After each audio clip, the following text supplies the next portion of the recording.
What if you could stop deferring joy and you could experience it more today? In today's video, we're going to talk about the value of not deferring joy to some future version of yourself. And we're also going to talk about these kind of 5 different flavors of joy and get curious about which ones maybe you're really good at doing, which ones maybe your system's craving a bit more. And by the end of the video, my aim is for you to not only have a greater appreciation for joy in your life, but also feel like you're really empowered to know how to connect with it for yourself, no matter what's going on. So let's get into it. Okay, so first off, I just have to share you all. I have these beautiful daffodils because it's springtime. And so these are here and I keep gazing down at them as we're doing this video, but we're going to circle back to these daffodils because they're part of the video. That's why they're here. So what if you could stop deferring joy? Why do we defer joy? I know I've done this. I know so many of us do this where we feel like we can't feel joy or we probably aren't likely even to feel joy until our lives and the external aspects of our lives are more to our liking or more refined or more, all the ducks are in a row. So we defer joy to some future version of our lives, some future version of ourselves, rather than seeking joy out in our current lives, in our current reality. I think one of the reasons we do this is because joy can kind of feel like it's the dessert of the feelings. It's the fun, nice to have, not necessarily the have to have. But I want to shift that whole paradigm for us here right now, for myself, for you. What if joy is actually one of the most nourishing emotions for you to have, for you to consciously cultivate in your life? What if it's more like the main course, the meal, the nourishment that will build you and your system to be resilient, to be fortified, to have greater strength when it comes to facing the inevitable challenges of life? I really feel like this is true. I think when we have filled our cups, when we know how to connect with joy, even if it's mostly in these micro moments of joy, that energy helps us feel able and willing to keep showing up, which is where all the magic happens, is when we show up. So we can stop deferring joy. We don't need to defer it. We don't need to wait to feel good. We can actually consciously choose ways to feel good now. Now, this is where we get into the flavors of joy. And I want to talk about 5 specific types of joy. And I'm sure there are others, and I'd love to hear from you all if you feel like there's other, maybe it's variations on the themes of the 5 types I talk about. Maybe it's whole other categories you want to bring into the conversation. So how can we connect with joy? Joy isn't one-dimensional. Joy is multidimensional. And something I talk about in a lot of my videos and I talk about with my coaching clients is, while we may be using the same language and the same word, joy, let's bring more joy in. That experience for each of us is very unique. It's almost like we each have our own fingerprint or signature when it comes to a specific feeling. And one of the ways to feel more empowered around addressing feelings as they arise, whether it's an uncomfortable feeling like overwhelm or a feeling you want to cultivate more of like joy, if you can understand what that feeling is like for you, what your unique experience is of it, that empowers you to engage with it in powerful ways. So my favorite way to start this inquiry of how do I know that I feel this way is to ask, how do you know when you're feeling, and then fill in the blank. So for today's practice, the question is, how do I know when I feel joy? And one of the additional questions I'll ask is, if you had to describe this feeling to some other being, maybe it's even like a being who's not even human, to try to explain to them what it's like to feel this, what would you tell them? And this is where I like to bring in the 4-part system, as I like to refer to it, of the mind, what your thoughts and what the quality of your mind is like, the emotions, what your heart and your feelings are like, your body, what the sensations in your body feel like, as well as your breath, what's going on with your breath. Now, the breath, you could group that with the body, but I like to separate the two because there's so much richness going on with our system, with the body, with the breath. It's like, give them each their own space. So let's take a moment here together. If it's safe for you to do so, you can close your eyes. That can sometimes help with this, but I want you to close your eyes or just tune in and think about a time where you were experiencing joy. And I want you to notice what's going on in these 4 areas of your system. What's the quality of your mind, your thoughts? What's the quality of your heart and your emotions? What are you feeling? What sensations are going on in your body? Lightness, smoothness, maybe a bubbliness. Maybe you feel really relaxed. Maybe you feel warmth in certain parts of your body. And what's the quality of your breath?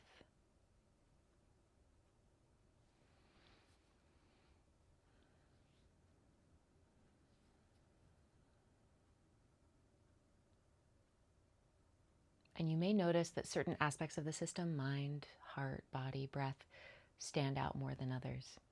Like for some people, it might be, oh, when they feel joy, it's just this like glowy, warm feeling in their heart. That's like the main thing. For some people, it might be that their mind is flooded with visions and words of like joyful, smiling faces and happiness and the sound of laughter and playful phrases and things like that. Or you might notice that your breath just gets really easy and gentle. Or it might be a combination. It is so empowering for us to get to know ourselves. That's probably a theme you'll notice in my videos if you watch more than one, is I really believe that the more we can know ourselves and kind of understand how our system works and what goes on inside of us when we experience different things and when we have different thoughts and all of it, that empowers us, because when we understand ourselves, we're able to take better care of ourselves and we're better able to show up authentically, with heart, with bravery, with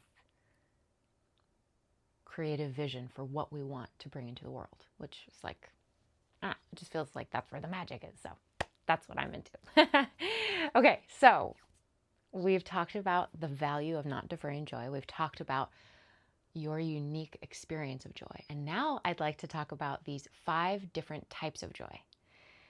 Now, these are just types I've identified. They're totally based on my own personal experience. And like I said before, if you have other flavors of joy that you want to bring into the conversation, please share. I'd love to hear about them in the comments below this video. Or if you just want to reach out to me directly, you can find that contact information on my website. So, the 5. Play joy, curious joy, expressive joy, restful joy, and sensory joy. So I'll define each of these. Play joy or playful joy. Play joy sounds so fun. This is what I think of, like, this is like the first thing that comes to my mind with joy is laughter, silliness, play, games. Like a lot of times I picture it more in social connection where people are having fun together, they're playing, they're joyful, they're joking with each other. There's just this like exuberant bubbling up of laughter, play. It's very obvious that these people are having fun. I think about a really fond memory for me right now is this past September. I was in my favorite place on earth, probably, Friday Harbor. It's one of the San Juan Islands, with one of my dear friends, and we had rented this really cute, basically like a Barbie version of a Jeep. And so it was open, the air, the smells of the sea, and just like the sweetness of the air in that late summertime. And we're driving around the island on these beautiful winding roads. And we were looking for some kind of music. We're like, let's see. And there's a CD player because it's an old, Trekker, Ford Trekker or something. And I'm stashing some of the like accoutrement of the car in the glove box. And I open the glove box and there's a few CDs in there. And I was born in 1991. So like CDs already make me feel like a kid again. And there's a best of Backstreet Boys CD in there. And so I'm like, well, obviously this is happening. So we get it out, we put it in, and we start playing it. And, she and I were the same age, and we know every single word to these songs, and we're just belting out the words of this music and just having the best time. Just the wind's in our hair, the sun is shining, Backstreet Boys is playing, and it's just this exuberant, over the top joy of the ridiculousness, the play, the laughter. It was so great. It was so great. So that feels like such a great example of play joy or playful joy. And that might honestly sometimes feel a little harder to connect with because maybe it requires being with somebody else. It requires some kind of social connection. Maybe it requires a certain level of like exuberance or energy. And so that's a wonderful form of joy. I choose to pursue it in my life as often as possible. And I think there's value to these other flavors of joy because sometimes they feel a little easier to access when we have lower energy or we're feeling more internal, or all we feel like we can access is more like a micro moment of joy. So the other forms of joy: curious joy, curiosity joy. This is really the joy of learning, of connecting with your mind and that sense of wonder and expansion of all the things that are out there that are possible. I get a lot of joy from reading and listening to podcasts and YouTube videos and even having cool discussions with people, of learning about new topics, understanding new things, going deeper on things I already know about. And it's sad to me that I think because of our educational systems, a lot of us conflated the stress and pressure of school with the experience of learning. Because I think learning intrinsically is actually quite a joyful experience. And so, especially as adults, I think it's so cool to get to reclaim the joy of learning, reclaim the pleasure that we get by being curious, wanting to know about life, wanting to learn more. And this is a wonderful way to bring in some joy into your life of like, what do I want to know more about? What am I curious about? And learning doesn't have to just be book learning. It could also be learning by doing something. I love jujitsu, and that's something that I'm learning about all the time.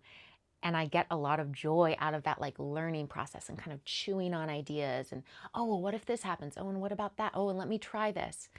Learning can also come in the form of creating things, like, which is actually another form of joy we'll get to. But, I have a friend who loves knitting, and she's always learning different ways to knit and different systems to use to like make her knitting journey even more organized and enjoyable. And it's beautiful.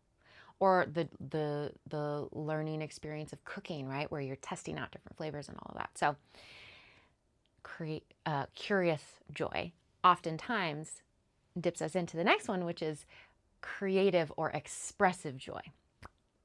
This is something I will talk about a lot on this channel, and I'm really excited to talk about it more with you. Expressive joy, creative joy is all about making things. It's all about expressing yourself, whether that's through writing, through art, through movement, through, making things with your hands. But it's really this like, I think this one is so valuable, especially in this day and age where we are consuming so much of the time. And if you have a similar algorithm to me on YouTube, you probably see a lot of videos that talk about how valuable it is to create, and how so many of us are in a period of time where we're just consuming so much, and that can almost start to make us feel depressed or heavy or just like funky in not a good way, where we're just taking in so much information all the time of all these different people and comparing ourselves to all these different people. And in contrast to all of that, creating, generating something new, just expressing yourself in some way and creating something is such a nourishing act. And this is, once again, where it can be a more quiet form of joy, right? It's not loud and bubbly and belting out Backstreet Boys lyrics in a convertible. It's, you know, for me, it's like painting watercolor or designing some new coloring book page where I get to be with myself, my ideas, and then put those into something outside of me, right? I'm making it into something. And I just want to name, and this is something I'll talk about more in future videos, but creativity for creativity's sake, I think, is where the most joy happens with it. When creativity starts to become about getting the approval of others or doing it correctly in any way, it starts to tighten and clench around the pure freedom of expression and just like being playful. And this is where curious qualities and creative qualities really go well together, because if you're creating from a place of curiosity and exploration, I think that's where a lot of the fun can be found. Is there anything else I want to say about that? No, I don't think so. Okay. The next one is sensory joy. So this is why I brought these daffodils to the video, because sensory joy, I think, is one of the best ones when it comes to finding micro moments of joy in our lives, because it could be as simple as you see a rose on a walk and you just make a point to go smell it. Or it could be choosing to buy, these are like $3 from Trader Joe's, buying some daffodils and really taking some time to enjoy them, like spending time with them, smelling them, looking at them. And I call it sensory joy because when we connect with our senses, so that's sight, scent, taste, touch, like the textures of things, you know, like this linen shirt is honestly a really nice texture. What else? Sight, scent, taste, touch, sound.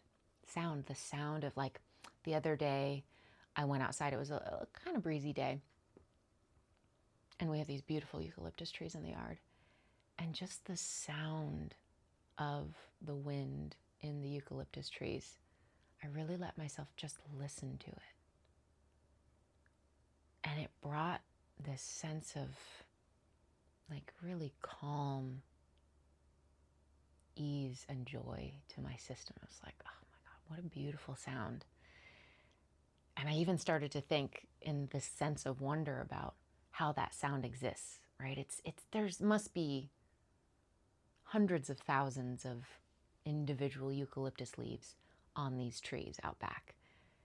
And it's the sound of them all moving with the wind. Like, that's just kind of amazing. So, sensory joy. And the fifth flavor of joy is, this one feels like kind of profound. It's the joy of rest, or restful joy. And I know I switched the order of those two because earlier when I listed them, but I want to talk about sensory first, because restful joy is a cool one to end on. It's the joy of letting go. It's the joy of giving yourself permission to just do nothing for a little bit, to just breathe, to lay down, to put your phone down, to put down any stimulus, right? Of like whatever all those things are, just to take a moment. And it could be a small moment, or it could be a longer moment, but just to let yourself rest, breathe. I did this the other day. I had a really busy day, and it's so easy for me to convince myself that I don't have time to take a beat. But I always do. The truth is, I always do. I always have time to take one breath, one kind of calm, mindful breath. I get in the car to go where I need to go. I can take a breath. It's not going to make or break how soon I get to where I'm going. And that idea of giving yourself permission to just let go, even if it's for a moment. There can be an immense amount of well-being that comes in, especially if we start to string all these things together. So that's what I want to talk about now, is really all 5 of these qualities of joy. It's fun that it's 5 because I have 5 fingers on one hand, obviously. All 5 of these really support one another. They almost create this ecosystem that support and feed and fuel and nourish one another. The curiosity can spark a desire to create things. The creative process can inspire a certain level of sharing and connection and play and delight.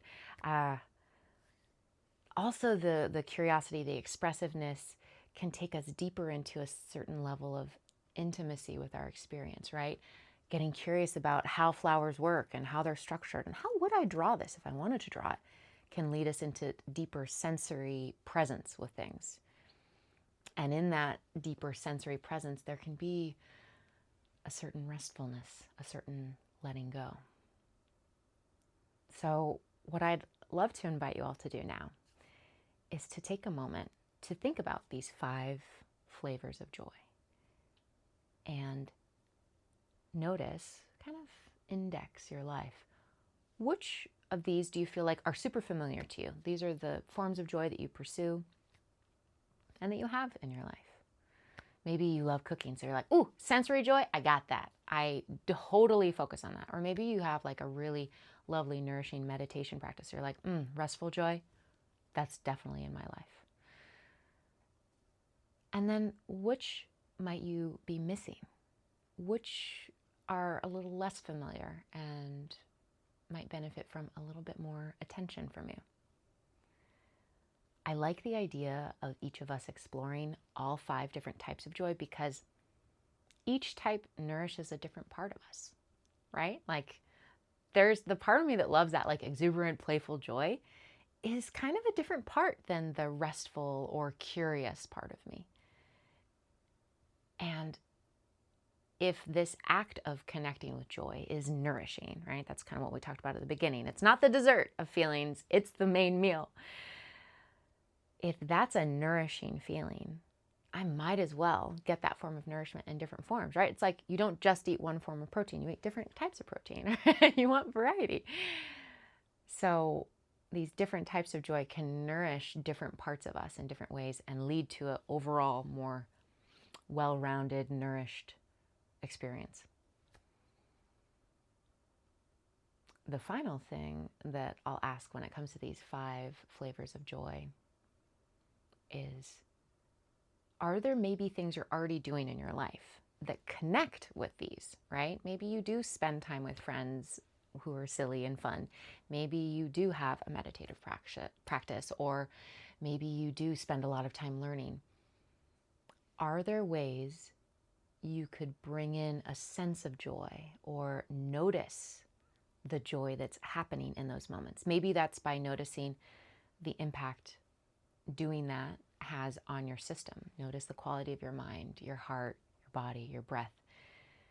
Because sometimes we're actually doing things that bring us a lot of joy, but we can almost, out of habit, bring a certain level of tension, clenching, even anxiety to the experience rather than fully receiving the nourishment of it, the joy of it.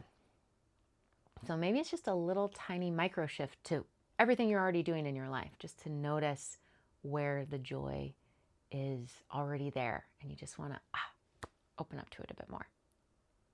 This is so fun. I feel like this is definitely a more theoretical, nuanced type of video, but I'm really curious to hear how this lands for you all.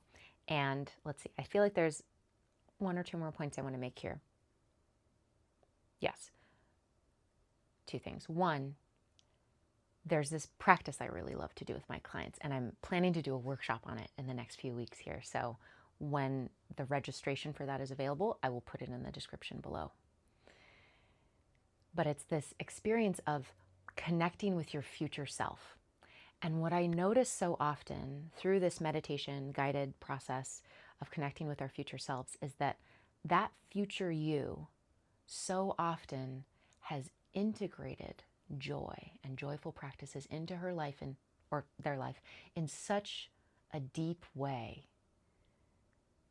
that it's like basically the fabric of that future self's existence is just infused with joy. And so connecting with that version of ourselves can give us insights into what this deeper embodied, integrated version of joy could be and could look like for ourselves. It's very profound because it's not just conceptual, it's like you can feel it in your body and your nervous system. So I'm really excited about that process, and if you're curious to learn more about it, check out the links below once they're there, and just stay tuned because I want to give you all the opportunity to experience that for yourself. The final thing I want to say is really just re-emphasizing this concept that you don't have to defer joy to some future version of yourself that's perfect, that has it all figured out, that has all the ducks in a row. And not only do you not have to defer it, I actually really want to encourage you to actively seek joy and claim joy in your life today, in this moment. When you're done watching this video, what's one thing you can do to connect with joy for yourself today? Because joy is fortifying. Joy fills our cups. And my vision with this whole channel, this body of work, is that I can help you fill your cup so much in all these little ways and big ways that it can overflow, and that there can be this positive ripple effect in the world around each of you, each of us, right? Good. Very good. Okay, my name is Makayla McDonald, if you didn't know that already. Please go play with this. Let me know how it goes, and share in the comments below if there's some flavor of joy from the 5 I listed that you're like really good at, and one that you want to work on. And if you have any other flavors you want to introduce into the conversation, I would love to hear about it. Thank you so much. We will meet again soon.